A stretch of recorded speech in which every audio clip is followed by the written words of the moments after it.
sempurnakan semangat puasamu. Walaupun Ramadan berakhir, puasa jangan selesai.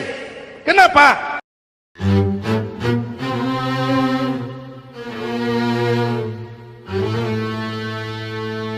Assalamualaikum warahmatullahi wabarakatuh.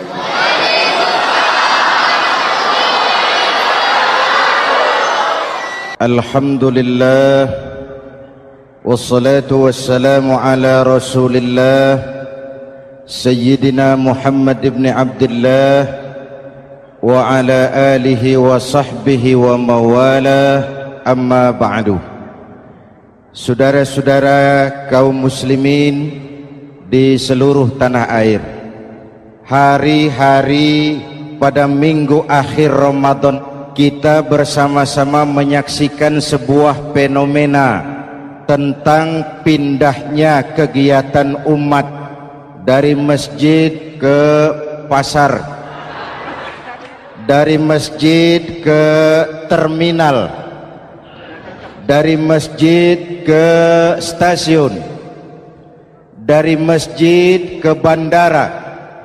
Apa boleh buat, itulah wajah kita, bahwa lebaran artinya mudik, bahwa lebaran artinya baju baru dan makanan.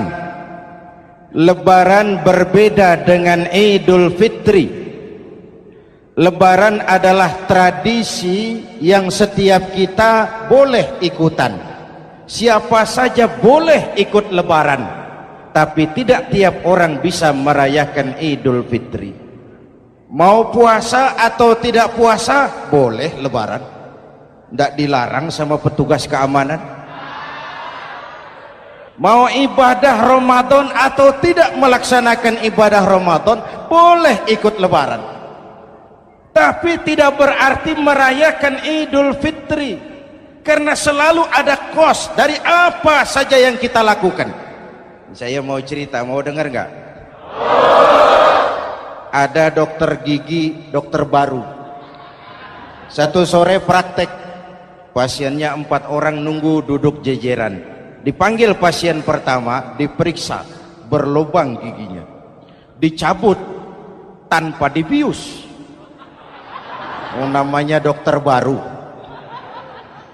Pasien ini teriak, aduh sakit dok, tidak kuat, sakit. Teriakannya keras sekali. Pasien yang 3 orang yang nunggu gemeter, lari semua. Sudah saya dicabut, diobati, selesai, tanya, sudah selesai dok? Sudah mas. Berapa biayanya? 200.000.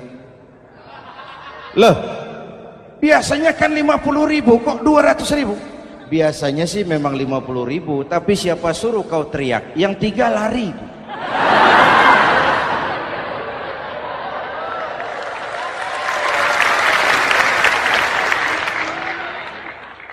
Cerita pendek ini ingin berpesan kepada kita, selalu ada ongkos yang harus kita bayar dari apa saja yang kita lakukan. Mau ibadah atau tidak, mau jadi orang baik-baik atau jadi bajingan paling tengik, mau berbuat salah atau berbuat soleh, selalu ada kosnya, selalu ada ongkosnya. Kita bicara kembali kepada fitrah, Idul Fitri. Bagaimana caranya? Pertama, saya ingin mengutip bagian pendek dari ayat 185 Al-Baqarah. Walitukmilul iddata walitukabbirullaha ala ma hadakum wala'allakum tashkurun. Ada 4 hal dari cuplikan ayat pendek ini. Pertama, walitukmilul iddata, hendaknya engkau sempurnakan jumlah bilangan hari puasamu. Berpuasa sebulan penuh. Sebulan penuh itu bisa 29, bisa 30. Pak, kalau beda pendapat bagaimana? Hadirin, bagi yang punya kemampuan berijtihad, silahkan melakukan ru'yatul hilal. Bagi yang tidak, lebih aman ikut pesan Nabi. Apa pesan Nabi? Fa iza ikhtalaftum fa'alaikum bisawadil a'zam ma'al haqqi wa ahlihi. Kalau kamu berbeda pendapat, ikut golongan terbanyak yang benar dan ahlinya. Jadi walaupun banyak, kalau tidak benar dan bukan ahlinya, tidak usah ikutin. Banyak, benar dan ahlinya. Contoh, 100 insinyur berbeda pendapat dengan 10 kiai tentang doa kunut. Yang diikuti pasti 10 kiai, bukan 100 insinyur. Betul? Atau sebaliknya, 10 insinyur berbeda dengan 100 kiai tentang konstruksi jembatan. Yang diikuti tentu 10 insinyur, benar dan ahlinya. Maka yang paling aman, kita punya departemen agama. Departemen agama punya ahli dari MUI, dari Nahdlatul Ulama, dari Muhammadiyah, dari Al-Wasliyah, dari Syarikat Islam, dikumpulkan melakukan ru'yatul hilal. Yang paling aman, dengeri saja pengumuman departemen agama.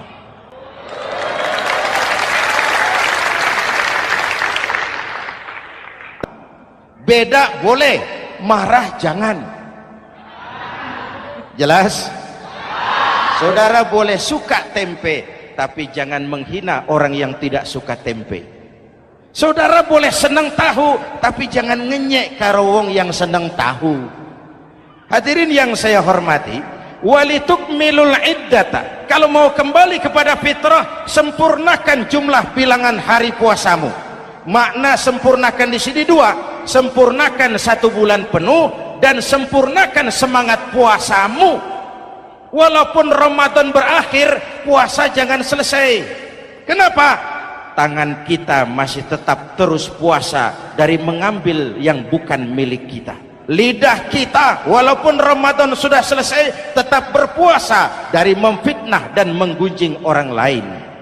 Kaki kita walaupun Ramadan sudah selesai tetap puasa dari berjalan ke tempat yang tidak baik. Perut kita tetap berpuasa dari kemasukan barang-barang yang haram. Sempurnakan semangat puasamu. Sikap disiplin, sikap jujur, merasakan kehadiran Allah dekat dalam hidup. Nih contoh ringan. Tadi waktu asar dan zuhur saudara sholat apa tidak? Sholat. Waktu sebelum sholat kan berwudu. Ketika berwudu kan berkemur. Umpama waktu berkemur itu saudara korupsi, sedikit saja airnya saudara minum, saya yakin jangankan petugas keamanan, teman wudu sebelah pun tidak akan tahu kalau waktu berkemur saudara korupsi. Kalau selesai Ramadan ini diterjemahkan, insya Allah negara kita bersih, berkurang korupsinya. Hadirin yang saya cintai, saya kembali kepada pesan Al-Baqarah 185 tadi. Walitukmilul iddata, sempurnakan jumlah bilangan hari puasamu. Puasa sebulan penuh dan kemudian lanjutkan semangat Ramadan. Disiplin, merasakan diri di bawah pengawasan Allah. Sekarang ini Allah ditekan. Kita iman dalam ucapan tapi sekuler dalam perbuatan. Tuhan cuma ada di masjid, di kantor Tuhan hilang, maka korupsi merajalela. Tuhan cuma ada di masjid, di pasar Tuhan hilang, maka timbangan tetap curang.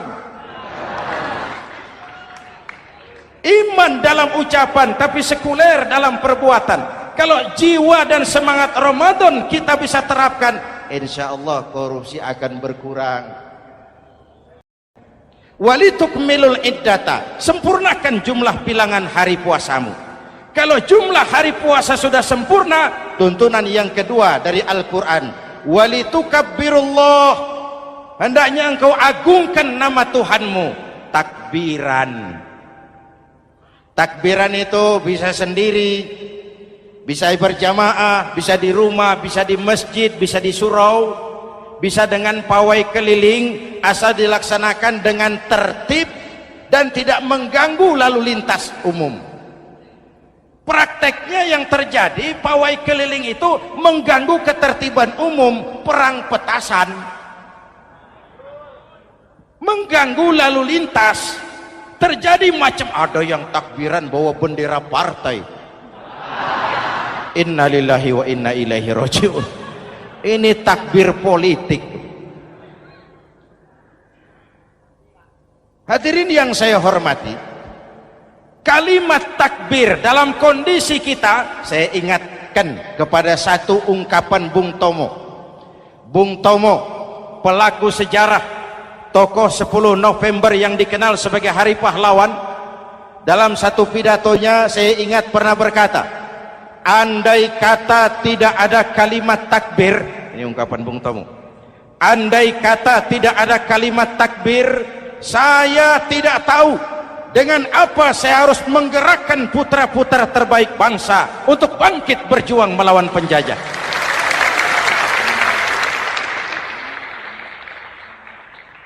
Ketika Allahu Akbar, itu londo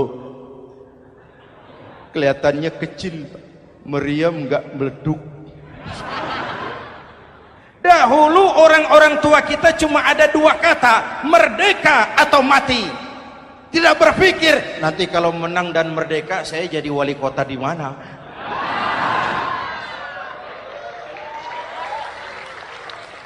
Kalimat takbir, bangsa ini harus bangkit dari keterpurukan. Bangsa ini harus bangkit mengejar ketinggalan-ketinggalannya. Bangsa ini tidak boleh terpuruk terus. Dan semangat takbir harus menjiwai kita. Tidak ada capek dalam perjuangan, tidak ada puas dalam upaya. Keberhasilan cuma pengantar ke arah keberhasilan yang lebih baik lagi. Walitukabbirullah, hendaknya engkau agungkan nama Tuhanmu. Nama Allah menjadi motivasi besar dalam kehidupan kita. Ini pesan Quran Al-Baqarah 185. Pesan kedua, setelah sempurnakan jumlah bilangan hari puasamu, agungkan nama Tuhanmu. Takbiran. Kalimat takbir sendiri kalau kita lihat pada kalimatnya ada kata la ilaha illallah wahdah sadaqa wa'dah wa nasara 'abdah wa a'azza jundah wa hazamal ahzaba wahdah. Tidak ada Tuhan selain Allah, esa, tidak beranak, tidak diperanakan, wahdah, tidak bisa diumpamakan dengan apapun. Sadaqa wa'dah, Allah yang maha menepati janjinya. Wa nasara 'abdah, Allah yang maha menolong hambanya. Kalau bukan kebesaran Allah, berat berjuang Ramadan ini melawan musuh yang tidak nyata. Puasa itu kalau olahraga golep. Benar Pak, kalau tinju lawannya kelihatan. Betul. Sepak bola musuh kelihatan, bulu tangkis kelihatan, golf siapa musuhnya? Itulah puasa, menghadapi musuh yang tidak kelihatan. Itu lebih berat daripada perjuangan mengangkat senjata, lebih berat daripada berjuang mengorbankan harta. Tapi kalau di bulan Ramadan saja Rasulullah menang dalam perang Badar, itu harus jadi sumber motivasi. Dengan kalimat takbir, dengan keagungan Allah, bangsa Indonesia harus bangkit dari keterpurukan. Ibu bapak hadirin yang saya hormati, jadi bukan akhir Ramadan lalu sibuk beli baju. Boleh, tapi bukan itu yang utama. Laisal id bilibasin jadid walakinnal id bita'atin yazid. Idul Fitri bukan pakaian baru. Idul Fitri adalah ketaatan yang meningkat, yang telah ditempa, digojlok, digembleng oleh Ramadan. Jadi kalau Ramadan rajin baca Quran, lalu selesai Ramadan sayonara Quran, latihan tidak berhasil. Ramadan rajin ke masjid, selesai Ramadan, selesailah ke masjid. Awal Ramadan full house sampai ke halaman, akhir Ramadan cuma imam berdua tikar. Masjid kembali senyap, padahal masjid adalah pusat kegiatan umat. Saudara lihat dari sejarah, ketika hijrah ke Madinah, Rasul singgah di Kuba. Apa yang beliau lakukan? Membangun masjid. Ketika sampai di Madinah, kesibukan pertama beliau apa? Mencari rumah dinas? Bukan. Kesibukan pertama beliau mencari lokasi di mana membangun masjid. Isra dan Mi'raj, perjalanan besar dimulai dari masjid ke masjid. Ini indikasi masjid memang merupakan pusat kegiatan umat. Umat Islam dengan masjid seperti ikan dengan air, tidak boleh pisah. Ada ikan yang tidak betah di air? Ada. Ikan mau modar. Kalau umat sudah mulai menjauhi masjid, jiwanya yang akan mati. Kalau jiwanya mati, jasadnya masih hidup, itu namanya bangkai berjalan. Walitukabbirullah, engkau agungkan nama Tuhanmu, takbiran. Setelah berjuang penuh, membina takwa, mengharap ridho, mengendalikan nafsu. Ingat loh, puasa itu bukan menghilangkan nafsu, mengendalikan, menempatkan pada tempatnya. Manusia tanpa nafsu bukan manusia, tapi manusia yang disetir nafsu turun jadi binatang, bahkan lebih rendah daripada binatang. Puasa ini menempatkan nafsu di tempatnya. Hai laki-laki, kamu nafsu sama perempuan? Betul Pak. Perempuan suka laki-laki? Betul Pak. Boleh lewat sini, lewat pintu yang disebut nikah. Ini nafsu disalurkan lewat pintu yang disebut nikah. Jangan seperti ayam kawin tiap malam, nikah tidak mau.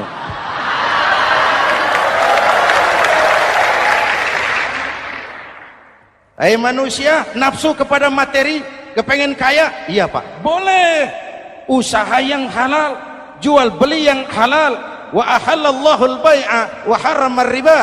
Allah halalkan jual beli. Jangan ingin kaya lalu makan renten, ingin kaya lalu korupsi, ingin kaya lalu buka peternakan tuyul. Manusia ingin berkuasa, boleh, tapi tetap punya etika dan moral. Jangan ingin berkuasa lalu fitnah, ingin berkuasa lalu mengadu domba orang, ingin berkuasa lalu menghalalkan segala cara.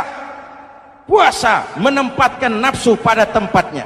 Manusia yang dikendalikan nafsu lebih puas daripada binatang.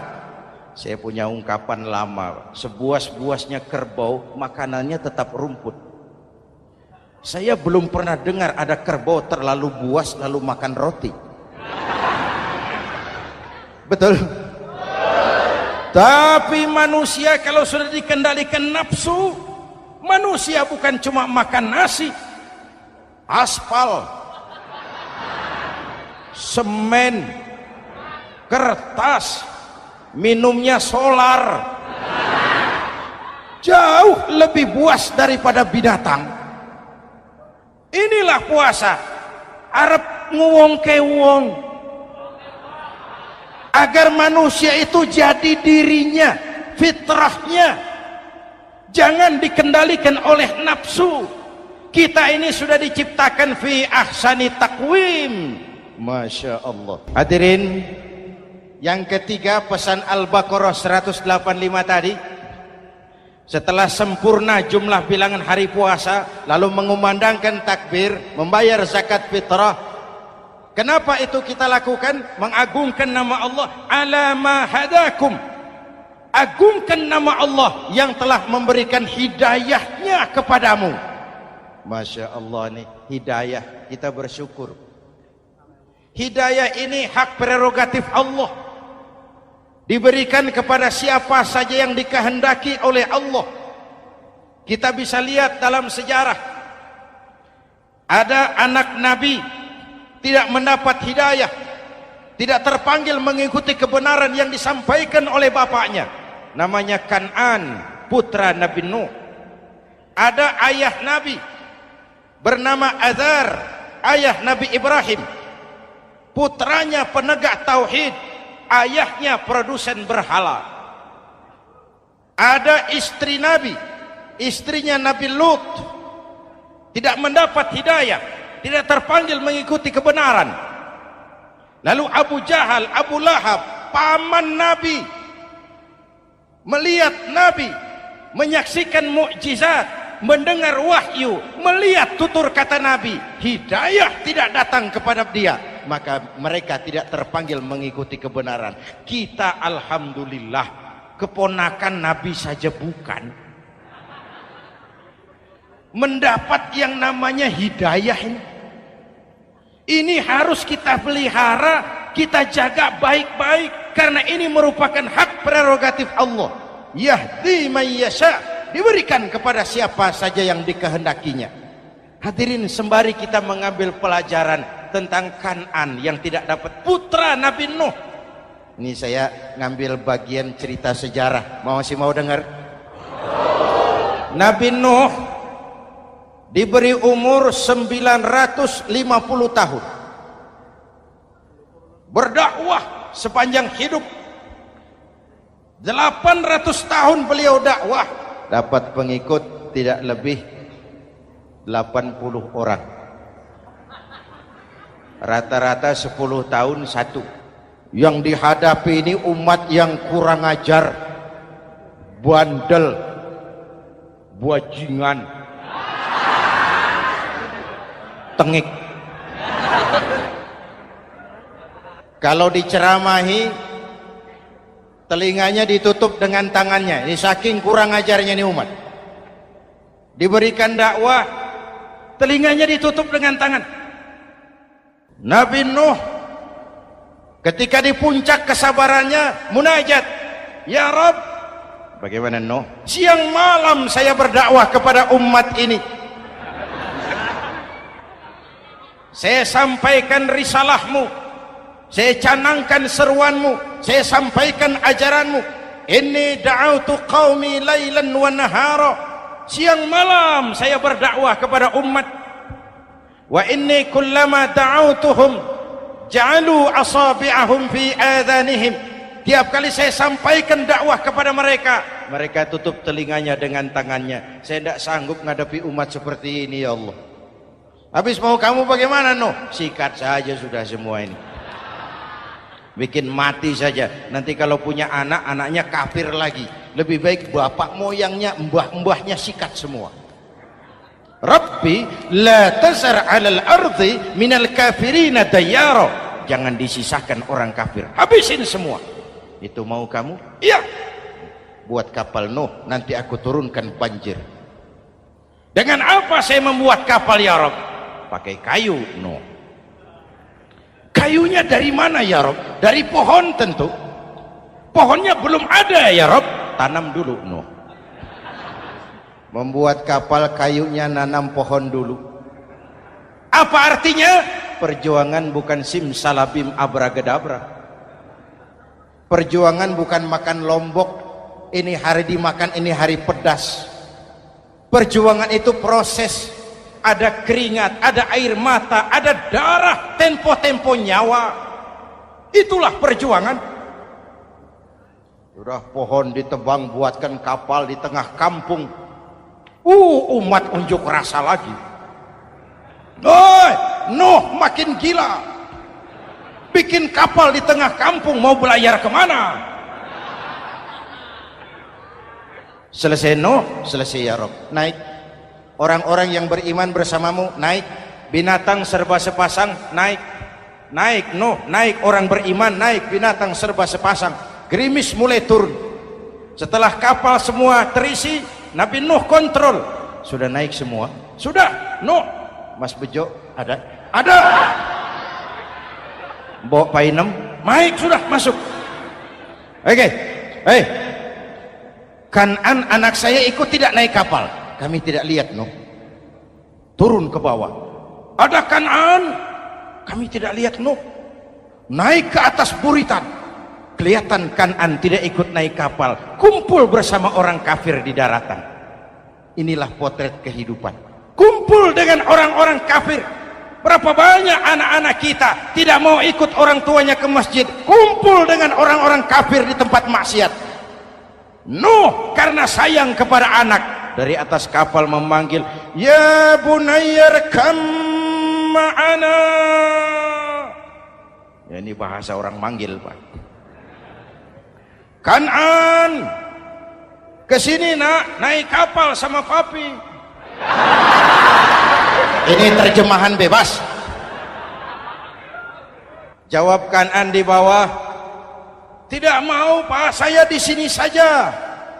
Jangan nak, Allah sedang murka, akan turun banjir. Kalau datang banjir Papa, sa'awi ila jabalin ya'simuni minal ma'. Saya akan naik ke gunung tinggi yang bisa menyelamatkan saya dari banjir. Kan'an naik ke gunung tinggi, gunung pun tenggelam dihantam banjir. Dalam puncak kepedihan, Nabi Nuh akhirnya sadar, ya Allah, kalau orang kafir tenggelam memang saya yang minta, tapi Kan'an kan anak saya. Nuh, anggap Kan'an bukan anakmu. Wa innahu amalun ghairu salih. Nuh sadar, akhirnya bilang, ana urid wa anta turid wallahu fa'alun lima yurid. Aku punya kemauan, kau Kan'an punya kemauan, Allah juga punya kemauan. Kemauan Allah lah yang akhirnya jadi kenyataan. Nek sekarang juga kita ngadepi musim banjir. Bukan banjir air saja, banjir peradaban-peradaban yang masuk ke negeri kita. Banjir maksiat, banjir munkarot. Kalau kita sudah ke masjid, kita sudah naik kapal, tolong kontrol anak-anak kita. Tolong kontrol tetangga kita. Ayo naik kapal, banjir.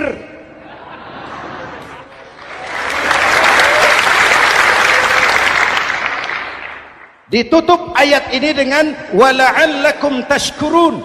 Atas hidayah yang diberikan kepada kita, kita bisa melaksanakan ibadah Ramadan, bisa takbiran, dan diakhiri dengan ungkapan tasyakkur. Tasyakkur dan tafakkur, mensyukuri nikmat. Saya berulang kali mengingatkan, nikmat bisa berubah menjadi azab kalau kita tidak pandai mensyukurinya. La in syakartum la azidannakum wa la in kafartum inna azabi lasyadid. Kalau kamu bersyukur, aku tambah nikmat. Kalau kamu ingkar, tidak pandai bersyukur, awas, azabku pedih. Maka ungkapan saya, orang kaya bisa masuk surga karena hartanya, orang kaya bisa masuk neraka juga karena hartanya. Syukur apa tidak syukur? Pejabat bisa masuk surga karena jabatannya, pejabat banyak yang masuk neraka juga karena jabatannya. Syukur apa tidak syukur?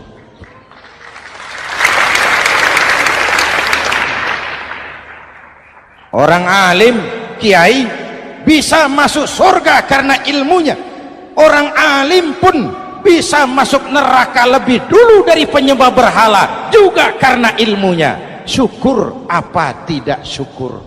Kasih jabatan sebagai pemimpin lalu menyadari sayyidul qaumi khadimuhum. Pemimpin suatu umat adalah pelayan bagi umat itu. Pelayan harus melayani, bukan minta dilayani. Selama ini kita memandang jabatan itu jalan pintas menuju kaya. Jabatan itu artinya kekuasaan dan fasilitas, maka yang lahir rampok-rampok baru.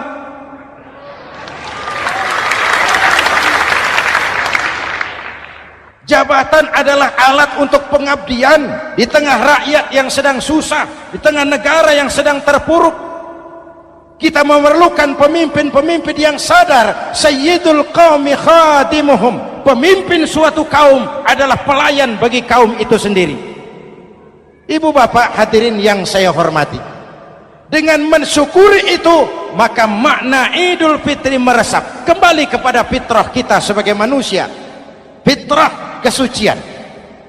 Secara sederhana orang gambarkan kembali kepada fitrah seperti bayi baru dilahirkan oleh ibunya, bersih, suci, tanpa dosa, lantaran sudah dibersihkan oleh ibadah Ramadan. Tapi para ulama khalaf Ada yang mengartikan fitrah itu kecenderungan kepada kebajikan, kecenderungan kepada kebaikan, itu juga fitrah. Kembali kepada fitrah manusia, kecenderungan untuk berbuat baik. Kita lahir bayi tidak punya dosa, betul? Tidak ada dosa warisan dalam Islam. Kalau harta warisan ada, dosa warisan tidak. Karena itu dalam Islam juga tidak ada penebusan dosa. Kalau dosa bisa ditebus dengan uang, tentu Menteri Keuangan nomor 1 masuk surga.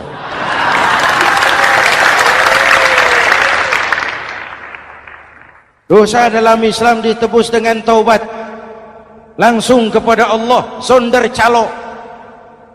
Hadirin yang saya hormati, kembali kepada fitrah, seperti bayi baru dilahirkan oleh ibunya, bersih, tidak punya dosa kepada Allah lantaran sudah dibersihkan oleh ibadah Ramadan. Soalnya kemudian kita kan tidak hanya bersalah kepada Allah, kita ini juga bergaul dengan sesama manusia, betul? Sebuah hadis, sahabat ditanya oleh Rasul, atadruna manil muflis? Saudara-saudara, tahu kamu siapa orang yang bangkrut? Oh Rasul, orang bangkrut yang tidak punya uang, orang bangkrut yang tidak punya harta. Salah, kata Rasul. Innal muflisa min ummati, yang bangkrut dari golongan umatku, yang besok di hari kiamat datang menghadap Allah dengan membawa pahala solat, membawa pahala zakat, membawa pahala haji, membawa pahala sedekah pada satu pihak. Sementara pada sisi yang lain, sebelah kiri, orang ini juga datang membawa kesalahan karena pernah mencaci maki orang, pernah memfitnah orang, pernah memakan harta orang dengan cara yang zalim. Satu sisi bawa kebajikan, sisi lain bawa kesalahan. Kalau ini yang terjadi, bagaimana nasib kita? Kata Nabi, Tuhan, ini pahala solat saya, ini solat yang wajib, ini yang sunnah, rawatibnya, nawafilnya. Datang orang, sebentar Tuhan, apa? Dia memang rajin solat, tapi saya pernah dicaci maki, hancur nama saya, remuk hati saya. Di dunia saya tidak bisa membalas karena dia lebih berkuasa. Sekarang saya menuntut keadilan. Betul? Iya Tuhan. Sini pahala solatmu, kasih orang yang kau caci maki. Tuhan, ini pahala puasa saya, yang wajib Ramadannya, sunnah 6 hari Syawalnya, Senin Kemisnya. Ini Tuhan. Datang lagi, sebentar Tuhan. Kenapa? Dia memang rajin puasa, tapi saya pernah difitnah tanpa benar, dicorengkan arang ke dahi, hancur nama saya karenanya. Saya menuntut keadilan karena di dunia waktu itu cuma banyak pengadilan, tapi tidak ada keadilan. Benar? Benar. Ini pahala solatmu, kasih orang yang kau fitnah. Tuhan, ini pahala zakat saya. Datang lagi, Tuhan, dia memang suka zakat, tapi korupsinya lebih besar dari zakatnya. Nuntut keadilan. Sini pahala zakatmu kasih. Kalau habis pahala kebaikan, orang yang menuntut masih banyak, diambillah dosa orang yang kita sakiti, diberikan kepada kita. Pahala dipreteli, dosa diberikan. Apa enggak bangkrut? Ibarat orang dagang, modal habis, tagihan hutang datang terus. Kenapa? Orang ini cuma baik hubungannya kepada Allah, tapi tidak baik hubungannya dengan sesama manusia. Karena itu, dalam konteks dengan fitrah, manusia makhluk yang fitrah. Apa fitrah itu? Pertama, manusia makhluk yang bertuhan, itu fitrah. Mengingkari Tuhan, mengingkari fitrah. Yang kedua, manusia makhluk sosial, zon politikan, itu fitrah. Kita tidak bisa hidup sendiri. Betapa dan siapapun kita memerlukan yang lain. Maka nuansa Ramadan intinya adalah silaturahmi. Nuansa Idul Fitri, silaturahmi antar sesama kita. Ada baiknya saya ingatkan lagi sebuah hadis. Masih mau dengar? Selesai sholat Id, sahabat mendengar Rasul mengucapkan amin 3 kali. Amin, amin, amin. Ya Rasul, ada apa? Tadi turun Jibril selesai sholat, mau berdoa. Muhammad, aku mau mohon kepada Allah, mau kau aminkan? Silahkan Jibril. Jibril doa, Rasul amin. Doanya 3 macam permohonan, maka Rasul 3 kali mengucapkan amin. Kalau sudah Jibril yang doa, Rasul yang amin, apa iya doanya ditolak? Apa isi doanya? Yang pertama, ya Allah, doa malaikat Jibril, hari ini 1 Syawal, waktu itu doanya, saya mohon kepadamu, jangan engkau terima puasa dan ibadahnya anak yang durhaka kepada ibu bapaknya. Rasul mengucapkan amin. Renungan buat kita. Itu sebabnya barangkali sesibuk-sibuk di Jakarta masih mau mudik nemui orang tua.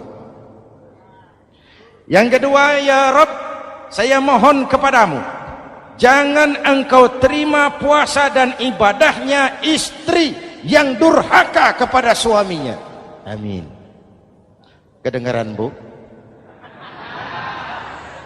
Ada ibu-ibu tanya, Pak, kalau suami yang durhaka sama istrinya bagaimana? Nah, hadisnya tidak menjelaskan itu, Bu.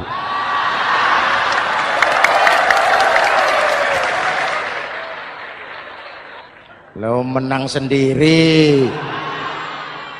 Yang jelas suami itu presiden rumah tangga, dimintakan tanggung jawab tentang istrinya. Nah, istri swargo manut neraka kadut. Ketika pulang Isra Mi'raj saja Rasul bercerita, aku diperlihatkan neraka. Neraka ya Rasul? Iya. Lalu aku lihat isinya kok kebanyakan perempuan. Perempuan. Laki bagaimana? Laki juga tidak sedikit. Cuma kebanyakan perempuan. Ya Rasul, apa mereka tidak sholat? Sholat. Apa mereka tidak ngaji? Oh, rajin mereka sama suaminya. Kenapa banyak mereka di sana? Rasul senyum dan menjawab, hunna yakfurnal asir. Umumnya perempuan kurang bisa terima kasih sama suaminya.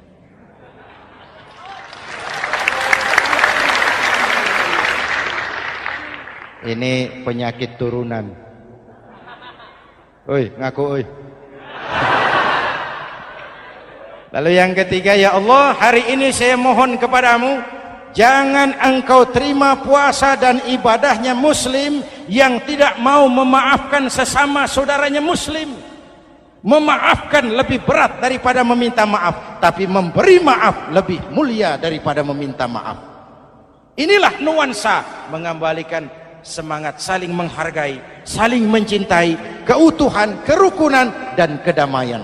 Sudah capek kita rakyat dengan konflik. Sudah capek kita dengan mengedepankan perbedaan dan bukan persamaan. Sudah waktunya kita berbeda tapi tetap bergandengan, tetap bersama menyongsong hari esok yang lebih baik. Mintalah ridho ibu bapak, suami kepada istri, istri kepada suami, dan memaafkan sesama saudara muslim sehingga kita benar-benar kembali kepada fitrah. Terima kasih dan mohon maaf, semoga ada manfaatnya. Usikum wa nafsi bitaqwallah. Wassalamualaikum warahmatullahi wabarakatuh.